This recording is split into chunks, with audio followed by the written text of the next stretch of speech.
көңілді ауа райы. Сәлем достар, көңіл күйлерің қалай? Тамаша, балақай, сен ауа райы дегеннің не екенін білесің бе? Қане, айтып көрші. Иә, бұл даладағы күннің көзі, жаңбыр, жел, немесе қар. Ауа райы біздің көңіл күйіміз сияқты әртүрлі болады. Қазір далада қандай мезгіл? Иә, көктем. Көктемде ауа райы қалай өзгереді?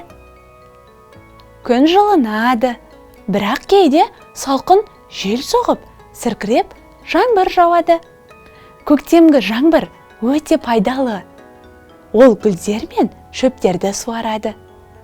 Ал жазда ауа райы қандай болады? Иә, жазда күн ыстық болады. Бірақ кейде жаңбырмен бірге аспаннан мұз түйіршіктері жауады. Оны не дейміз? Дұрыс, бұл бұршақ. Ал жаңбыр басылған соң аспанда түрлі түсті не пайда болады? Ойланып көрші. Иә, әрине, кемпірқосақ. Қандай әдемі, иә? Күзде ауа райы қалай өзгереді? Иә, жаңбыр жиі жауады. Аспанды сұр бұлттар басады. Қатты жел соғып, жапырақтар ұшады. Дала салқындай бастайды. Бұл күздің белгісі. Ал қыста ше? Қыста күн салқындап, бетімізді қаритын аяз болады. Көктен ақ ұлпа қар жауады. Кейде жаңбыр аралас, қар да жауы мүмкін. Мұны біз жылымық дейміз.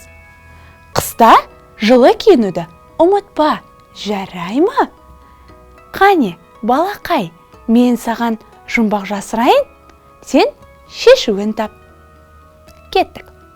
Көктен түседі, жерді суарады.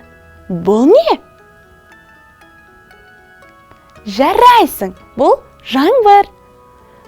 Қыста жауады, ақ түсті болады. Бұл не болуы мүмкін? Жақсылап ойлан. Жарайсың, бұл қар ғой.